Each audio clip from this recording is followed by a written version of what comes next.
En la Iglesia, un programa para conocer, amar y defender el cuerpo místico de Cristo, la Iglesia Católica presenta: ¿tengo que hacerme pobre para ir al cielo?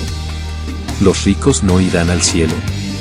Comentario sobre Dilexite del Papa León XIV con Monseñor Juan de Dios Olvera Delgadillo, canónigo de la Basílica de Guadalupe, Ciudad de México. Muy bien. Monseñor, comencemos con una oración, por favor, y sea usted quien la dirija. Con mucho gusto, Rafael, siempre aquí contigo y con el público y quienes te siguen en esta página, en este blog, en este canal en la Iglesia, pues para ir tratando de los temas que van surgiendo en la Iglesia, precisamente para iluminar nuestro criterio, siempre un criterio de fe. Con mucho gusto, Rafael. En el nombre del Padre, y del Hijo, y del Espíritu Santo. Amén. Pedimos, Señor, la luz de tu Espíritu Santo para que siempre podamos asimilar tu Evangelio y podamos ponerlo en práctica en nuestra vida para salvación nuestra y en bien de nuestros hermanos. Pedimos la intercesión poderosísima siempre de nuestra Madre Santísima de Guadalupe. Dios te salve María, llena eres de gracia, el Señor es contigo, bendita eres entre las mujeres y bendito el fruto de tu vientre Jesús.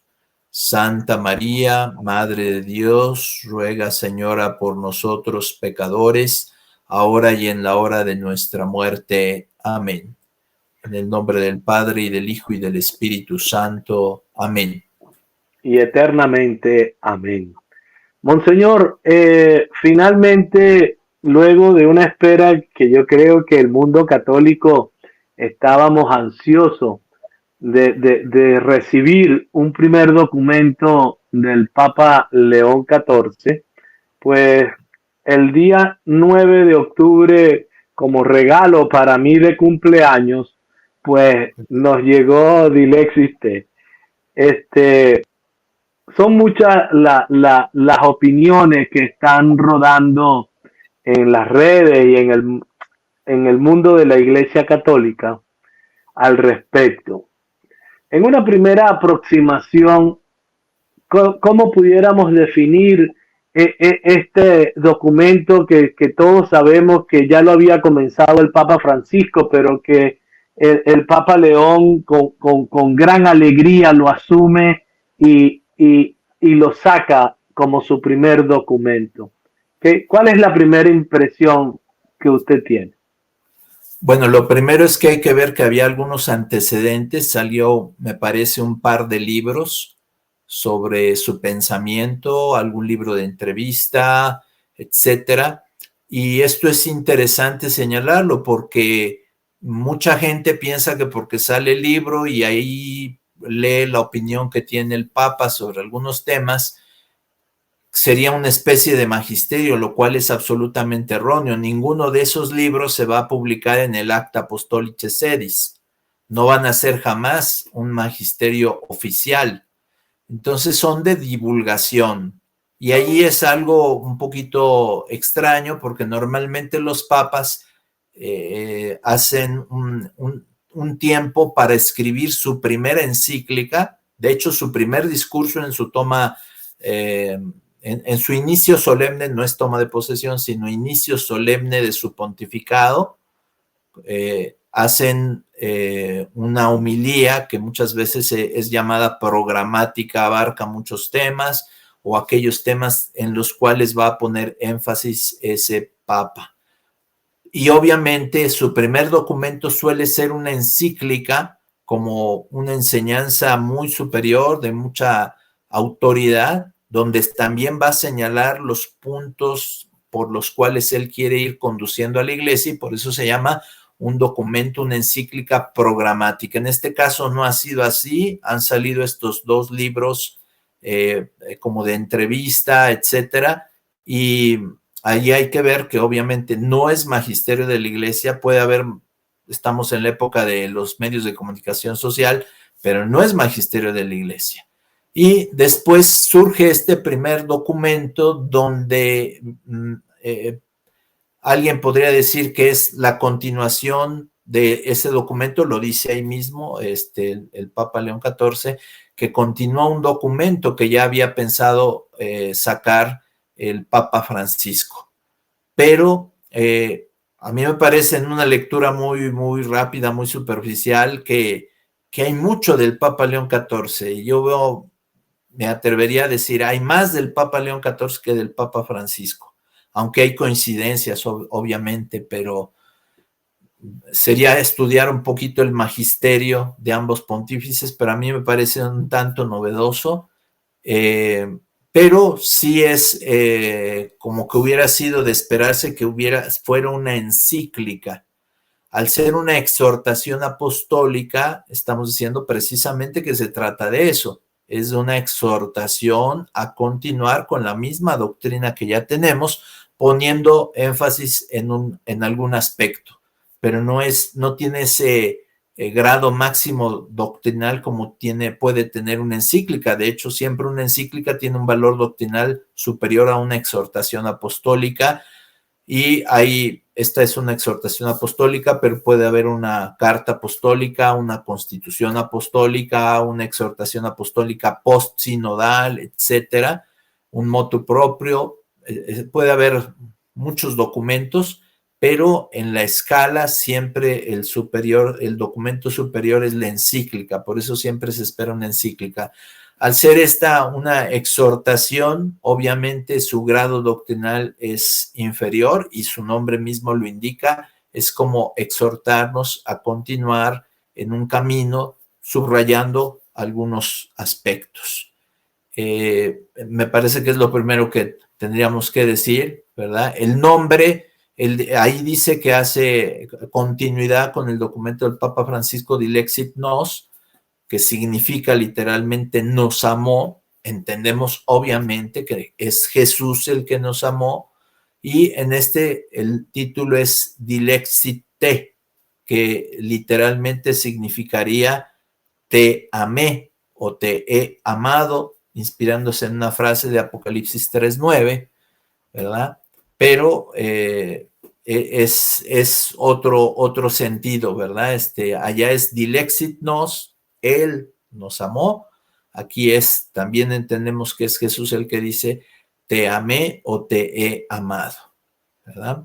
Y dice el tema ahí sobre el amor hacia los pobres. Y ahí pues habría mucho que decir, ¿verdad? Y se vale siempre ante los documentos de la Iglesia hacer un ejercicio que se llama la recepción del documento, es decir, cómo ha sido recibido por la Iglesia, cómo se han recibido sus aportes, cómo algunos han expresado alguna duda porque no se ha entendido bien, por alguna razón, y bueno, siempre ponerlos en conexión con los documentos anteriores del magisterio de la Iglesia. Recordamos el caso también del Papa Francisco cuando él termina un documento que estaba haciendo Benedicto XVI, Lumen Fidei, me parece que se llamaba, La Luz de la Fe, pero cada papa va poniendo un poquito de su estilo, pero aquí pues se esperaba esa encíclica programática. Entonces cabría preguntarse, ¿debemos de seguir esperando una encíclica donde el Papa nos va a decir los temas principales que él quiere abordar, su enfoque principal, o ya está aquí, ¿verdad? Porque aquí nos dice claramente que es un documento que había comenzado el Papa Francisco y que pues él quiso ahora completarlo con las ideas que ya estaban, poniendo él también, le llama así con cierta sencillez, es decir, agregándole algunas reflexiones, ¿verdad? Pero por poner un ejemplo, para ponernos bien claros, Juan Pablo II saca su primera encíclica que se llama Redemptor Hominis, y es todo un documento bastante amplio donde hace acentos muy importantes sobre la cristología, sobre el Redentor, sobre el Redentor del hombre y sobre cómo el ser humano, el hombre, se encuentra a sí mismo en Cristo. Entonces, es todo un programa, hay todo un programa de San Juan Pablo II. Entonces, cabría preguntarse un poquito si seguimos esperando o ya aquí obviamente ya se ve mucho de lo que piensa el Papa León XIV, pero no es una encíclica ni es quizá un programa, o a lo mejor sí. Entonces, es un poco la duda que hay. Ya. Monseñor Juan de Dios, pudiéramos, yo creo que pudiéramos darle un poco de tiempo a este documento para que la mayoría de los que nos dedicamos a curiosear en lo que nos plantea la Iglesia o a estudiarlo en profundidad, darle un tiempo a ver cuál va a ser la reacción de los expertos, de los teólogos, de los sacerdotes, de los obispos, porque recientemente lo han publicado el día 9 y estamos apenas hoy a 16, es decir, que son una semana exactamente de su publicación. Dicho esto, hay también una tendencia en que pareciera que los nuevos aportes o los aportes de los últimos papas como que se quiere poner por encima de lo que la Iglesia en su historia de 2025 años ha habido. Y este es un tema, el de los pobres, que mucho se ha hilado y mucho se ha tejido, más que hilar, porque ha sido una problemática inclusive que ha tenido implicaciones hasta violentas, de guerra y de posiciones heréticas. ¿Cómo pudiéramos abordar un poquito esa fase histórica del tema de los pobres en el desarrollo de la Iglesia? Me parece muy importante lo que tú acotas, es decir, cómo va a ser recibido este documento, no solo por los teólogos. Es importante esta recepción de los teólogos que van a analizar, van a desmenuzar, etcétera, pero también por el cristiano de a pie. Es un documento muy sencillo, es un documento, es una exhortación, ya dijimos, no es una encíclica, pero es un documento de 26 páginas, más 6 que tiene de aparato crítico de las notas, pues son 33 páginas, pero en sí el cuerpo del texto son 26 páginas. Y va a ser muy interesante ver cómo se recibe el documento. Recordemos que la Iglesia es universal y que toda su doctrina debe ser aplicable en toda la Iglesia, pero obviamente va a ser diferente la recepción, por ejemplo, en toda América Latina, donde hay un grado de pobreza, etcétera, etcétera, donde el tema de la pobreza es importante, a cómo se recibe en el primer mundo, cómo se recibe en Estados Unidos. También hay pobreza, pero también hay muchísima riqueza, y cómo se recibe en Europa, por ejemplo, cómo se recibe en África, obviamente, cómo se recibe en Asia, y en los muy distintos círculos de pensamiento y de ideologías. Claro. Todo este tema hay que abordarlo, ¿verdad? O sea, cómo le viene este tema a un dictador como Maduro, o en Cuba, o en Nicaragua, o cómo le viene en el comunismo, cómo viene en otras ideologías, en los gobiernos populistas, etcétera.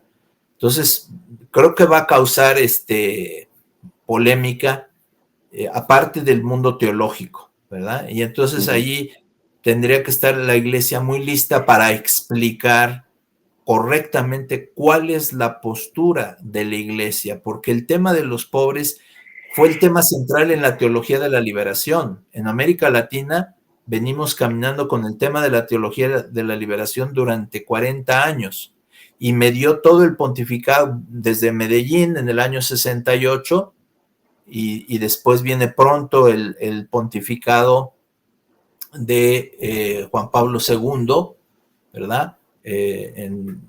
Y después todo ese pontificado de Juan Pablo II, junto con su prefecto de la Congregación para la Doctrina de la Fe, el cardenal Ratzinger, abordaron el tema de forma muy, pero muy, muy, muy abundante. Junto con las 5 conferencias del Episcopado General Latinoamericano, todo esto ha sido un tema muy, muy, muy tratado. En otros lados no, será novedoso en cierta manera el tema, ¿verdad?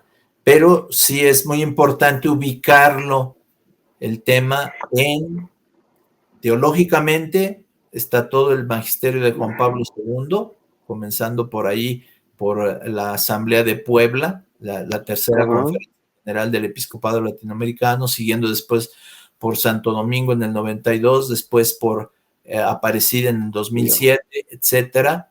Pero precedía la primera conferencia general del episcopado latinoamericano es de Río de Janeiro, año 55, antes del Vaticano II. Después, sí, perdón. Y en Vaticano II se le da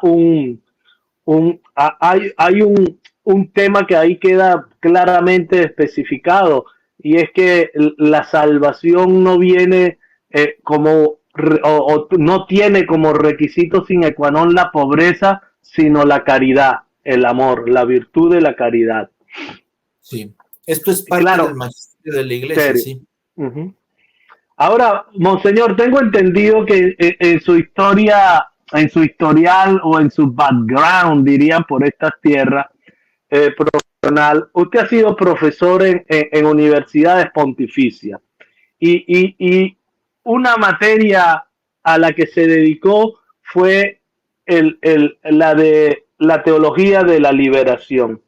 Hay indicios en este documento que a mí me parece que pareciera que en el centro más o detrás de los pobres está este enfoque teológico de liberación. Sí, claro, sí, me tocó muchos años dar cursos de magisterio latinoamericano, me tocó estar en la cuarta conferencia general del episcopado latinoamericano en el 92 en Santo Domingo. En mi tesis doctoral ampliamente traté la tercera conferencia general del episcopado latinoamericano en Puebla, etcétera, y podríamos decir que el tema de los pobres es tema central en la teología de la liberación, tema central. Y por eso no podríamos ignorar todo el aporte y la iluminación que hizo Juan Pablo II a este tema de la teología de la liberación, corrigiendo aspectos, lo podemos ver en el discurso inaugural y en el discurso que tuvo en Basílica de Guadalupe cuando vino a México a inaugurar la tercera conferencia general del episcopado latinoamericano de Puebla. Ahí están sus discursos, ahí va a salir el tema, y después continúa el debate teológico y pastoral, no solo es teológico, es pastoral, en Santo Domingo, y llega incluso un poco hasta Aparecida, y procede obviamente muy fuerte de Medellín.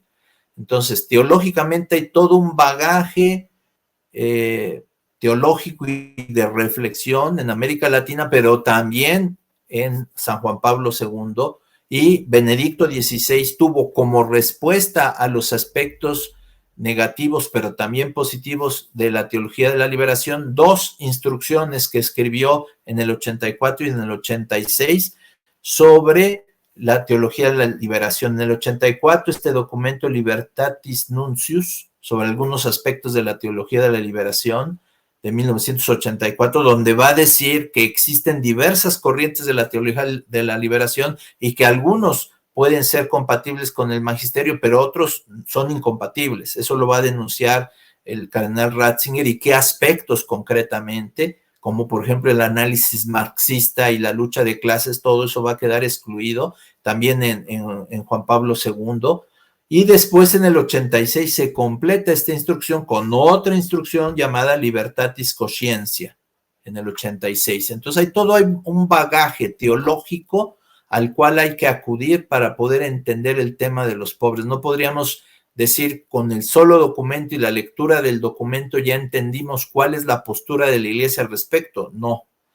Y desde el punto de vista de la doctrina social de la Iglesia tenemos todo un magisterio de la Iglesia, empezando por León XIII y siguiendo por 40º, 80º, Solicitud Rei Socialis de Juan Pablo II, Centésimos Annus de Juan Pablo II, todas encíclicas sociales y toda la doctrina social de la Iglesia, que es bastante amplia. Después se puso por escrito, es magisterio de la Iglesia, en esto que estás mostrando tú ahora, el compendio de la doctrina social de la Iglesia, todavía humildemente llamado compendio, y son 680 páginas, ¿verdad? Entonces, ¿cómo podríamos entender estas páginas del Papa León XIV?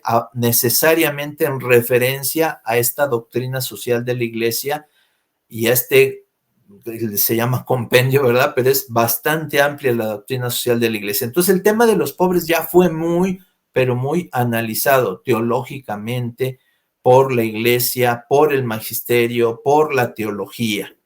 Entonces, tenemos muchos, pero muchísimos parámetros a los cuales acudir, y por supuesto la lectura correcta de este documento del Papa León XIV no puede ser otra que la de la continuidad y armonía con todo el magisterio de la Iglesia, de todos los papas, de todos estos papas, empezando por León XIII, con Rerum Novarum, que comienza esta doctrina social de la Iglesia, pero muy desarrollada en muchos temas por Juan Pablo II y también por el cardenal Ratzinger y futuro Papa Benedicto XVI. Entonces, es una continuidad y es verlo, si hay algún lado oscuro, así decía San Agustín, que en la Sagrada Escritura teníamos que interpretar los pasajes oscuros a la luz de los claros, ¿verdad? Entonces, si aquí hubiera un pasaje dudoso, habría que acudir a toda la doctrina de la Iglesia para ver cómo se armoniza toda esta doctrina.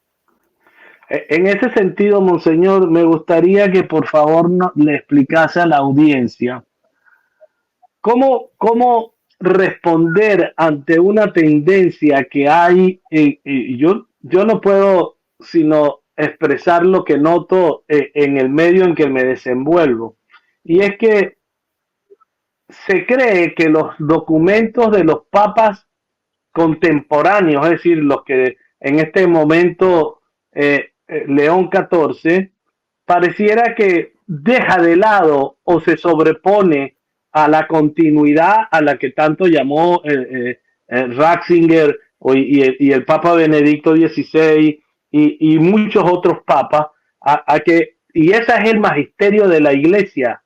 No puede ser que lo actual eche a la borda o por la borda lo anterior. Y esa es una tendencia que existe en muchos creyentes. ¿Qué le puede decir a estos hermanos? Bueno, desde la teología tenemos que decir que el magisterio de la Iglesia no es algo lineal o homogéneo absolutamente, porque así como lo acabas de mencionar, hay toda una historia en el magisterio de la Iglesia, pero también hay una gradación.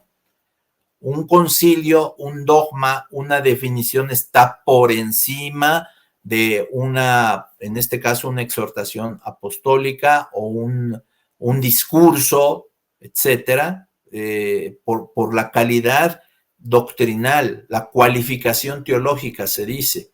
El concilio está por encima, una definición dogmática está por encima, una doctrina que siempre ha sido enseñada y es dogmática está por encima, y hay otras doctrinas que son otros discursos que son simplemente alusiones a eso que ya dijo el magisterio previamente. Entonces, por eso estamos diciendo que hay un cúmulo de encíclicas de doctrina social de la Iglesia que este tema lo abordan de alguna manera, y también teológicamente es abordado por algunos papas. Entonces, obviamente el tema se tiene que entender necesariamente desde el magisterio de la Iglesia, y entre más solemne, más se acata ese magisterio de la Iglesia. Repito, no es lo mismo un discurso que se hace en ocasión de alguna cosa muy concreta, ¿verdad?, a el texto conciliar, por ejemplo. Los textos de los concilios es muy distinto. Y, por supuesto, el grado máximo es una definición dogmática que nos da una verdad de fe y que nos da a la absoluta obligación de creer lo que nos dice la Iglesia.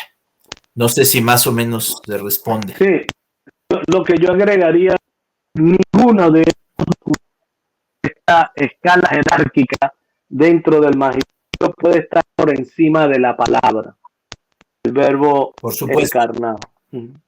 Esto es, por supuesto, la teología nos lo enseña, y por citar Dei Verbum, antes estaba la teoría de la triple fuente, la revelación, la palabra de Dios, nos viene por la Sagrada Escritura, la tradición y el magisterio de la Iglesia, y la Iglesia ya ha corregido. El magisterio de la Iglesia no es palabra de Dios, sino es quien está encargado de custodiar la palabra de Dios, que se compone de Sagrada Escritura y tradición. Y también se dice, el magisterio de la Iglesia no está por encima de la palabra de Dios, sino está al servicio de la palabra de Dios, para interpretarla rectamente, correctamente, como se debe, para custodiarla en su integridad, etcétera. Pero efectivamente no se considera palabra de Dios. Por eso la palabra de Dios, la Sagrada Escritura, por ejemplo, goza de la inerrancia, no tiene error, ¿verdad? Y de la inspiración divina. El autor es Dios. Entonces, a toda palabra de Dios corresponde nuestro acto de fe absoluto, porque es Dios el autor. En cambio, el magisterio de la Iglesia goza de infalibilidad, o sea, no puede tener error, no se puede equivocar, pero no está asistido por el Espíritu Santo, no está inspirado por el Espíritu Santo. No es palabra de Dios, nunca decimos es palabra de Dios. Si alguien lee el Concilio Vaticano II o el Concilio de Trento, al terminar no va a decir jamás palabra de Dios. Es algo muy bien que lo has dicho, lo has señalado, ¿verdad? Hay otra acotación que me parece muy importante, porque en esos años de la teología de liberación, repito, muchas cosas se trataron y los pobres eran tema central. Entonces llegó un momento en que vino la confusión sobre cuál debía ser la misión de la Iglesia. Si dedicarse los misioneros a la promoción humana, a enseñar a los niños que no sabían leer, por ejemplo, en África, atender a los enfermos, atender a los pobres, o la evangelización. Entonces había teólogos que opinaban que no, se predicaba el evangelio con las acciones de caridad, etcétera, y que el evangelio ya no era necesario predicarlo, ni hacer conversiones, ni evangelizar, nada de eso. Eso fue algo que se suscitó. Entonces vino la cuestión sobre cuál era el centro del evangelio, cuál era el meollo, la esencia de la evangelización. Esta cuestión la abordó un sínodo de los obispos hacia el año 74 y tomó todas esas conclusiones e hizo un documento especial, el Papa Pablo VI, este documento tan recomendable y ojalá lo podamos ver. Es breve, es Evangelii Nunciandi, que se traduce para anunciar el evangelio. Y ahí nos va a decir que la promoción humana, y él mismo lo va a decir, o liberación, promoción humana o liberación, dice, es algo que necesitan millones de nuestros hermanos y la Iglesia no puede permanecer indiferente. Pero no es el núcleo de la evangelización, no es la esencia de la evangelización, sino, dice el Papa Pablo VI, es parte integrante de la evangelización. Pero el núcleo de la evangelización, Evangelii Nunciandi 8, si no mal recuerdo, es el anuncio de la vida, pasión, muerte, resurrección y doctrina de Jesús de Nazaret. Así lo dice el Papa Pablo VI. Esa es la esencia de la evangelización. Y lo otro se integra a esa misión de la Iglesia, a esa misión de evangelización. Misión esencial es anunciar a Jesucristo y lo demás se integra. Entonces, pero no se sucumbió a esa tentación de decir es que la misión de la Iglesia consiste en atender a los pobres, en la promoción humana, etcétera, etcétera. No consiste en esto, ¿verdad? Sí. Ahora, me parece, Monseñor, permítame que agregue esto. No hay que profundizar ni quemarse las pestañas en conocimientos teológicos para darle respuesta a ello. El mandato misionero del Señor Jesús en Mateo 28 es muy claro. Es muy claro. Así es, sí. Enseñen Así es. a todas las criaturas lo que yo les he enseñado. Por supuesto que nos ha enseñado a atender a los pobres, pero no es el centro principal. Yo creo que la mayor preocupación ha de estar en la salvación de las almas de los hombres, y que la única manera de alcanzarlo es a través del reconocimiento de Jesucristo y del uso y su fruto de los sacramentos, que es lo que es el corazón de la iglesia. O sea, y lo otro es, yo creo que si nosotros analizamos un poco lo que ha sido la iglesia europea en los últimos 70 años, se han dedicado a hacer una ONG para querer resolver los problemas de los hombres. Pero el problema trascendente, que es la salvación de su alma, tengo la impresión que se ha abandonado. Sí, muchos teólogos de la liberación, estimado Rafael, te dirían, bueno, miren, estamos hablando con un laico devoto, fervoroso, pero eso no es la teología, porque etcétera. No, estamos hablando de temas teológicos. Efectivamente, ha habido la tentación de decir, bueno, es que el centro son únicamente los pobres. Este documento a mí me agrada, que ponga en el centro la atención, el amor que tenemos que tener hacia los hermanos más necesitados, que son los pobres, pero también son los pecadores, pero también son los presos, pero también son los perseguidos, pero también son... Sí, porque una mamá o un papá siempre, aunque quiere a todos sus hijos por igual, le dedica un poco más de atención a aquel hijo o hija que necesita más de esa atención. Entonces eso así se entiende, todo el mundo lo entendemos así. La Virgen Santísima de Guadalupe pues tiene una atención para con todos sus hijos, pero obviamente está más en los hospitales, en las cárceles, en donde hay problemas. ¿Por qué? Porque es una mamá y atiende más a los que más necesitan. Entonces, qué bueno, me parece muy bien que se atienda a los pobres, pero que se les atienda precisamente como hermanos en la fe. Nunca como una bandera ideológica, porque de esto ya los han tomado el comunismo, el capitalismo, el socialismo, el populismo y todos los ismos, toman como bandera a los pobres y no, ni se solucionan los problemas, ni tampoco es valorado el pobre como hijo de Dios con un destino eterno. Es verdad que le tenemos que ayudar y nuestro destino eterno, como dice Mateo 25, depende si les ayudamos o no. Me diste de comer, me diste de beber, pero el mayor bien que se les puede hacer siempre es ofrecerles el conocer a nuestro Señor Jesucristo, el ofrecerles la vida eterna. Entonces Cristo nos manda a atender a los pobres y también nos manda evangelizar a toda la humanidad. Entonces, algo muy, muy importante, que es el nivel sobrenatural de los hijos de Dios. Entonces, yo quiero pensar en el texto de Hechos 6, donde también he citado aquí por el texto del Papa León XIV, donde se ordena a los diáconos, nos dice Hechos 6, a los diáconos, para que atiendan el servicio de las mesas, concretamente a las viudas. No es que fuera a los más pobres, pero sí a las viudas, una forma de necesidad que había. Pero la razón que dan los apóstoles es muy clara. Dicen, no es justo que nosotros atendamos el servicio de las mesas y descuidemos el servicio, el ministerio de la palabra.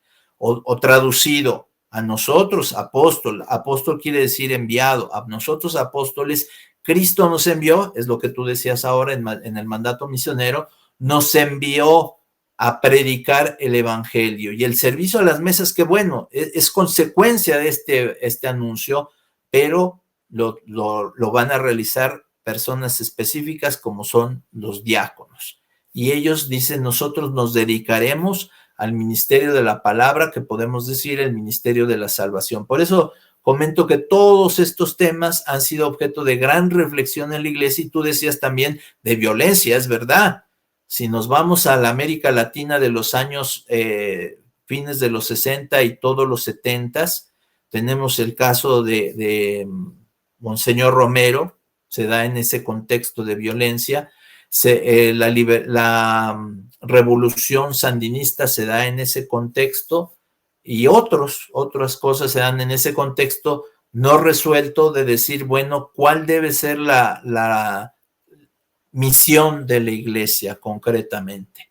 Ni se trata de una misión que ignore lo que vive el hombre concreto, pero tampoco se trata de una misión inmanentista que se queda aquí, sino es una misión trascendente. Decía Juan Pablo II con estas palabras, dirigiéndose a los obispos de América Latina, que a veces en nuestra labor, dice, amputamos al hombre de una dimensión esencial, que es la dimensión trascendente. Lo atendemos en todo lo material que necesita, pero nunca debemos de amputarle, quitarle esta dimensión trascendente que va hacia la vida eterna. Nunca podemos hacer una religión inmanentista. Tan es así que los mayores santos que se han dedicado a los pobres, siempre su pensamiento está en la vida eterna. No podemos concebir a una Madre Teresa de Calcuta atendiendo a todos los pobres con la intención de que hagan un gobierno aquí en la tierra, y esa fue su labor, ¿no? Siempre estamos atendiendo porque allí estamos viendo a Cristo. Allí estamos viendo a Cristo. Entonces el horizonte siempre es sobrenatural. Pero a mí me parece que aquella mujer que derramó el perfume sobre Cristo,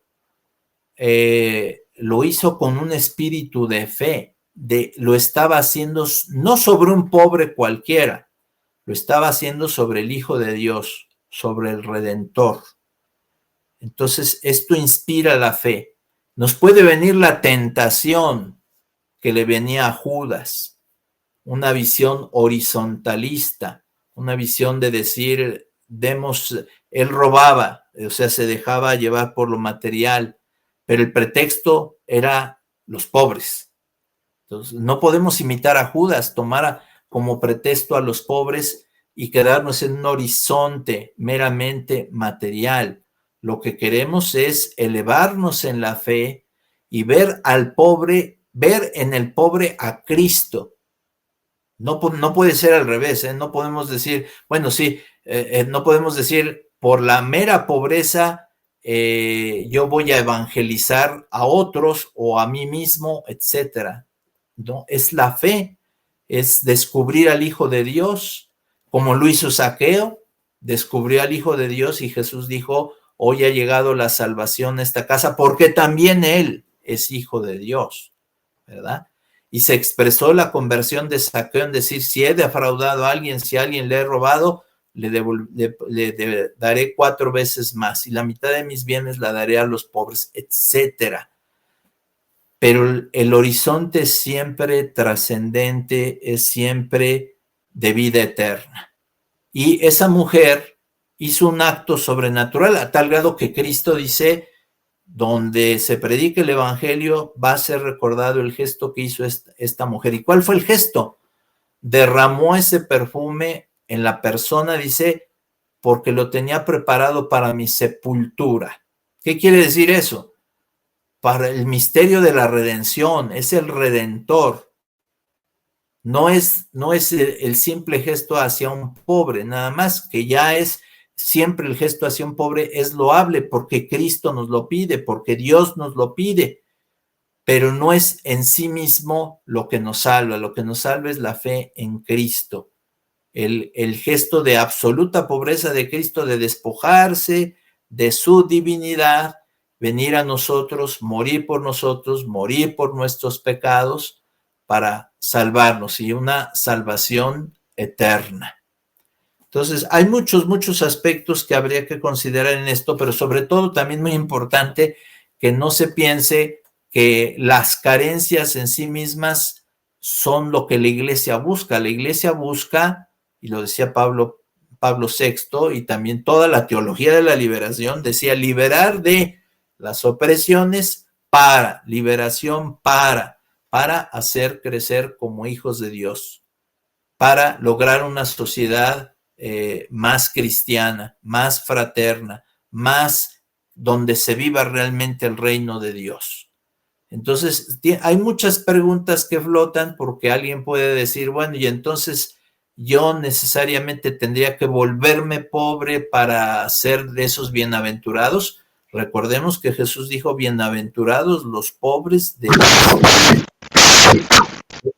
Eso es muy importante porque hace alusión a lo que en el Antiguo Testamento eran los pobres de Yahvé, que eran los anahuín, que eran los que confiaban en Yahvé. No eran simplemente una pobreza sociológica, como tampoco es una pobreza sociológica cuando el cántico de la Virgen, el cántico del Magnificat, mal interpretado a veces por la teología, por algunas líneas de teología de la liberación, decía, hasta la Virgen dice que Dios va a destronar a los potentados y los va a dejar sin nada. El documento lo cita tal cual. También lo cita, sí. Pero hay que tener muy en cuenta que la Virgen no estaba pensando en un rico en cuanto rico, nada más. O sea, Dios odia a los ricos por ser ricos. No, la Virgen se está refiriendo, está haciendo alusión al Antiguo Testamento. Todo el cántico del Magnificat, si vamos con los escrituristas, nos van a decir que es cantar todo el Antiguo Testamento que se está cumpliendo en la Virgen.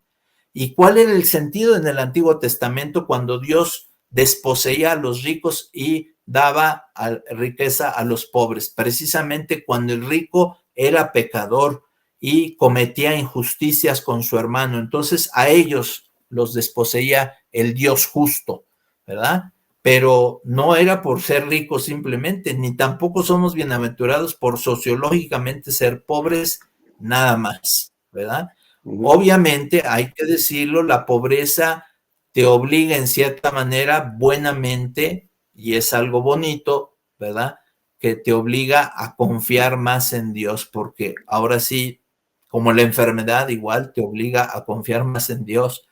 Tienes una carencia fuerte, te obliga, y en ese sentido puedes decir, soy afortunado porque Dios me está compartiendo de su cruz, pero no es una categoría sociológica. Dios me está compartiendo de su cruz, me está haciendo de los pobres de Yahvé, de los anahuín del Antiguo Testamento, donde era el que confiaba en Dios. Señor, no tengo esto, ¿verdad? Aunque falten las vacas en el corral, aunque falte el aceite, yo confiaré en el Señor. Son los salmos, ¿verdad? Bueno, y está implícito en el texto de Job, queda sumamente claro allí. Bueno, y si queremos saber cómo interpretar el tema de los pobres desde el punto de vista bíblico, no es que sea infalible esto que voy a decir, pero sí es indicativo, tenemos que acudir a cómo lo piensan los judíos y lo han pensado a lo largo de los siglos. Los judíos a lo largo de los siglos, obviamente tratando de inspirarse en la Sagrada Escritura, siempre era ayudar al hermano pobre. Eso es lo que dice el Antiguo Testamento. Y ellos, entre ellos, se ayudan. Llega un judío, no sé, Estados Unidos, otro lado, llega y lo tratan de ayudar. Lo ayudan, pero la meta es que esté bien, que logre estar bien. Entonces la meta no es la pobreza por la pobreza. Esto es un poquito respirar el ambiente del Antiguo Testamento, como los judíos decían, es que Dios bendijo abundantemente a Job después por compensar su fe, ¿verdad? Y así en diversos casos, ¿verdad? Y otra cosa es la ideologización de la escritura y del cristianismo que se ha dado últimamente a raíz de una contaminación del marxismo, del comunismo, de los populismos, donde hay una reinterpretación, esta palabra la usaba mucho San Juan Pablo II, una reinterpretación del evangelio a la luz de esas ideologías. De esto de la ideología habla abundantemente, pero abundantemente, la tercera conferencia general del episcopado latinoamericano, inspirada por San Juan Pablo II, para decir, a los pobres hay que amarlos, y hay que amarlos como hermanos, y hay que atenderlos, y hay que hacer lo mejor de nuestra parte, pero nunca bajo una ideología, sino bajo el Santo Evangelio.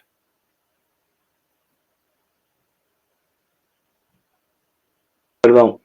Monseñor, he leído algunos comentarios acerca del documento Dilexite y para muchos expresan que quizás habría que convertirse en un pobre para poder ganar el cielo. Es decir, ¿se salvan los ricos o hay que ser pobre para poder obtener la salvación?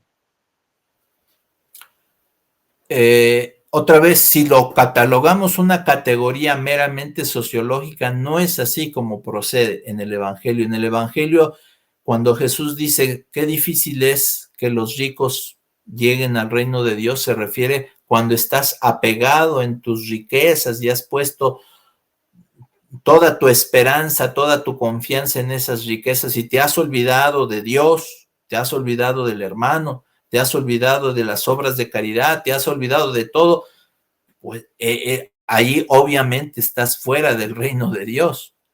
Pero no se está refiriendo a la riqueza en sí como algo que hay que estigmatizar, la riqueza en sí. Y porque lo mismo valdría para un país que fuera rico o suficientemente autosuficiente, en sí mismo no es algo malo. Y por decir así, si vamos al Vaticano, yo he trabajado en el Vaticano, con dificultades económicas la Santa Sede, pero se vive decorosamente. Entonces no podemos decir que para radicalizar a una persona tendría que necesariamente vivir pobremente. Otra cosa es alguien que opta por la vida religiosa, como lo hizo San Francisco de Asís, ¿verdad? Él quiso desposeerse de todo para confiar absolutamente y únicamente en la providencia de Dios. Y yo quisiera recordar que antes de San Francisco de Asís, por eso el tema no es nuevo, hubo grandes movimientos religiosos de grupos que decían: yo me aparto de todo lo material y de cualquier tipo de riqueza, y todo lo material es malo, empezando por las riquezas, el dinero, las posesiones, y entonces llegaron a decir que la absoluta perfección del cristianismo estaba en la pobreza. La Iglesia tuvo que corregir esa idea con su magisterio y decir que no, la pobreza no es la perfección cristiana. La perfección cristiana está en el amor. Eso lo aclaró la Iglesia. Y esto lo asumió totalmente San Francisco de Asís, porque esos grupos en cierta manera se separaron de la Iglesia porque decían: pues la Iglesia no nos hace caso de que la perfección absoluta está en no tener nada material. Y San Francisco de Asís, al contrario, se mantuvo en comunión con la Iglesia, precisamente asumiendo esa doctrina que la pobreza nos ayuda a encontrar a Dios. Pero hasta él mismo decía que había que tener caridad con el hermano cuerpo. O sea, claro, no puedes someter a tu cuerpo a una austeridad así tan grande que seas un suicida. Eso no lo quiere Dios. Entonces, la perfección está en el amor. Eso es algo de la doctrina de la Iglesia y tiene toda la lógica. 1 Corintios 13, ¿verdad? Todas las vocaciones, todas absolutamente, tienen su perfección en el amor, en la caridad, ¿verdad? Entonces, creo que es algo que tenemos que ir balanceando muy bien. Tenemos obligación estricta de atender a nuestros hermanos necesitados, cada uno según sus posibilidades. Obligación estricta también de influir en la sociedad para que haya una sociedad más justa, más humana hacia todos, ¿verdad? Y también compartir caritativamente nuestros bienes en la limosna, etcétera. Es que es doctrina cristiana de siempre. Y es Mateo 25, atendiste al enfermo, atendiste al precio, atendiste, sí, todo eso, pero nunca podemos ideologizar la postura de que la pobreza en sí misma y como categoría sociológica nos lleva directo como un puente al reino de Dios. No es así. Ya. Monseñor, nos quedan 7 minutos. ¿Y cuál sería el mensaje para nuestros hermanos que nos sentamos en las bancas de las iglesias respecto a esta visión de los pobres y nuestra responsabilidad de acuerdo al Evangelio, de acuerdo a, a las enseñanzas de la iglesia y a esa tan nombrada doctrina social de la iglesia? Ya quedó claro que yo no necesito volverme un pobre desdichado para ganar el cielo. O sea, eso no lo entiendo yo así. Que tengo que tener una mayor conciencia y una respuesta de amor, de caridad hacia el pobre, lo entiendo así. ¿Cuál sería ese análisis conclusivo? Sí, bueno, en primer lugar que yo no necesito volverme un pobre sociológico para ir al cielo. No es automático. Si lo soy, no tengo el paso automático al cielo. Si no lo soy y me vuelvo pobre sociológico, no es así. Se trata de practicar la pobreza evangélica. Eso es otra cosa. Es el desapego de los bienes materiales, compartir con el hermano, es tener una visión trascendente de las obras de amor fraternas. No se trata de humillar al hermano con una limosna, lo tengo que considerar mi hermano, tengo que practicar la verdadera caridad con el hermano. Entonces no se trata nada más de que yo dé dinero o yo vea al otro por abajo de mí, al contrario, que lo vea como un verdadero hermano, al que tengo que promover y tengo obligación. Aquel que ha nacido rico no es por su linda cara que va a salvarse, tiene que hacer algo con eso que ha recibido. Son como los denarios, los tiene que multiplicar. Pero es otra cosa la pobreza evangélica que muchos santos, incluso reyes y reinas, han practicado, y también en favor de los pobres. Pero eso no tiene que ver con una ideologización de los pobres ni con una decir esa categoría sociológica de los pobres en automático nos lleva a Dios. Recordemos que es bienaventurados los pobres de espíritu.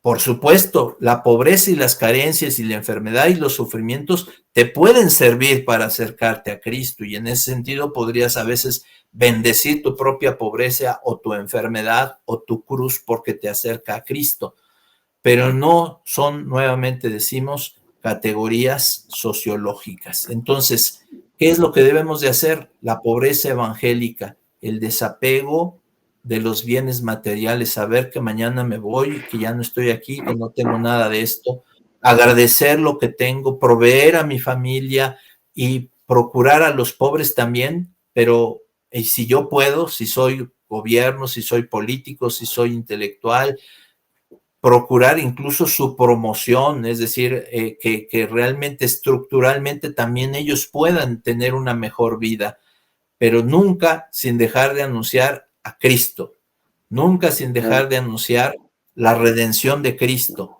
y la salvación. ¿Y dónde va a estar la salvación? En que tú también como pobre tienes derecho a los sacramentos, al bautismo, a que te cases por la iglesia, a que recibas los sacramentos, a que, como decía Santiago, no venga un pobre y lo tratemos mal en la iglesia. Es una de las cosas bellísimas que hay en la Basílica de Guadalupe, que puede entrar el vicepresidente de Estados Unidos o el presidente Kennedy, entró a la Basílica de Guadalupe, pero también puede entrar quien sea. Y en ninguna parroquia tendríamos que discriminar a nadie absolutamente, y que todos pudieran entrar. Entonces, que todos podamos entrar al cielo recibiendo eso, con ese mismo trato. Los sacramentos son para todos, la gracia es para todos, la redención es para todos, y mi obligación es ser hermano, y de ser hermano y ver al hermano, ver en el hermano a Cristo, de ahí viene todo lo demás. Preguntémoslo a los grandes santos que se han dedicado a los hermanos, a los pobres, a las misiones, etcétera, etcétera, etcétera. Pero nunca son esas cuestiones automáticas de condena, porque Jesús fue a comer a la casa de Zaqueo. No dijo, este hombre es es un rico, yo no lo quiero ver ni quiero estar con él, de ninguna manera, sino siempre llevando a Cristo. Y dijo Jesús, también él es hijo de Dios. Hoy ha llegado la salvación a esta casa. Quisiera terminar también simplemente diciendo eso. Veamos el documento, veamos la riqueza, lo importante, la exhortación que se nos hace, pero siempre estudiemos también la doctrina social de la Iglesia. Tú mostraste un volumen muy grande, pero podemos encontrar algunos subsidios que nos hagan un resumen más simplificado de lo que la doctrina social de la Iglesia dice, y sospechemos cuando hay ideologización de las cosas, porque repito, si acudamos a la historia de la Iglesia en los años 60, 70 en América Latina, y hubo muchos casos tristes donde hubo ideologización de la fe denunciada por San Juan Pablo II, por el cardenal Ratzinger. Y repito, la mayor acción fraterna y de caridad hacia los hermanos nace necesariamente de la fe en Cristo. Si alguien no tiene la fe en Cristo, es como pedirle peras al olmo, que alguien se compadezca y ame a su hermano. Y finalmente termino con el ejemplo de nuestra Madre Santísima de Guadalupe, madre para todos, lo sabemos, pero madre que es madre especialmente cuando hay una necesidad. A ella se la invoca de manera especial, repito, en los hospitales, en las prisiones, en los lugares de extrema pobreza, en todos los lugares donde hay una necesidad. Sabemos que ahí está la Virgen Santísima de Guadalupe y que a nadie nos desprecia jamás, porque todos somos sus hijos. Qué belleza. Monseñor, yo agregaría para el cierre dos cositas. Una, las ideologías políticas que supuestamente promueven a los pobres, lo que ha hecho en una historia de 108 años, y hablo desde el 17, cuando la revolución bolchevique, es multiplicar a los pobres. Y lo podemos ver cerquita en Latinoamérica, y lo podemos ver en Venezuela, el país más rico del hemisferio, del Suramérica, y un sueldo de menos de $1 al mes. Y es una vergüenza con este cuento. Y lo otro que creo que sí es esperanzador es aquellas palabras de la Santa Teresa de Calcuta. La mayor pobreza del ser humano es la carencia de Dios. Y por supuesto que hay que ayudar a nuestros hermanos pobres, pero la mayor riqueza que le podemos dar a un pobre no es satisfacerle el hambre que hay. Lo tenemos que hacer como mandato de misericordia del Señor, como bien lo ha señalado Mateo 25. Pero darle las herramientas y llevarle el mensaje de salvación, porque este cuerpo, si yo soy rico y el cuerpo del pobre, va a pasar, pero la trascendencia del alma y de ese espíritu que tanto enloquece a nuestro Dios, ese es el que tiene el mayor valor. Y no estoy negando con esto, no niego con esto la obligación de atender a los pobres. Claro. Respondiendo un poco a lo que tú dices, y también para cerrar, como me indicas, no quisiera dejar pasar 3 puntos de San Juan Pablo II. Uno de los grandes temas en la teología de la liberación era siempre el pecado social, las estructuras de pecado social, las estructuras opresoras, y que había que liberarse de esas estructuras. A tal grado se hacía énfasis en esto que prácticamente ya se decía: el pecado personal, olvídalo, tú eres producto del pecado estructural y social.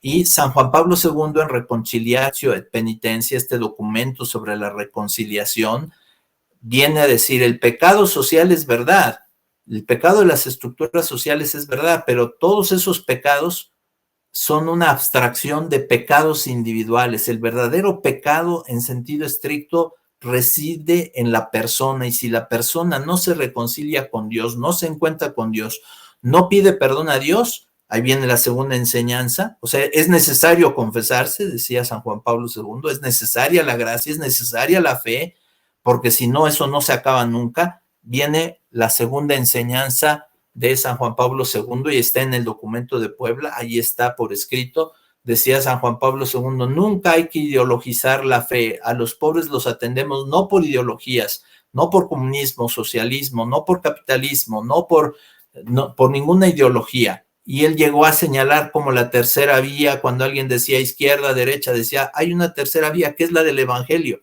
No necesitamos acudir a nada más que solo al evangelio y solo a Jesús.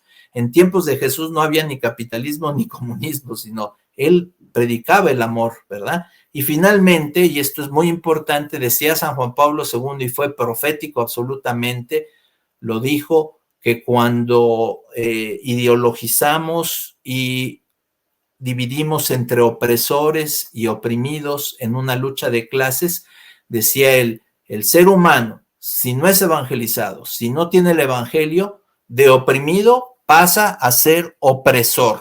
¿Por qué digo que fue profético? Porque en los tiempos que un servidor estaba en el seminario estaba la lucha sandinista, muy apoyada en la teología de la liberación. ¿Qué es lo que pasó con ese gobierno que buscaba la liberación del pueblo nicaragüense y que ahora está en el lugar? Oprimido totalmente por el que promovía aquello. Eso lo dijo San Juan Pablo II. Solo quiero terminar con esto. Fue profético, lo dijo. El ser humano, si no tiene el evangelio, de oprimido pasa a ser opresor. Dijo siempre, siempre va a ser así. Termino con eso. Qué maravilla. Monseñor, muchísimas gracias. No sabe cuánta satisfacción siento por haber tenido esta conversación sobre el primer documento del Papa León XIV. Su bendición para todos los que nos escuchan. ¿Cómo no? Pensando en la Virgen Santísima que nos ama, la bendición de Dios Todopoderoso, Padre, Hijo y Espíritu Santo, descienda sobre ustedes y permanezca para siempre. Amén. Mis queridos hermanos en la iglesia, hasta una próxima oportunidad. Y agradecemos como siempre a Monseñor, siempre allí como los Boy Scouts, siempre listo. Monseñor, muchísimas gracias.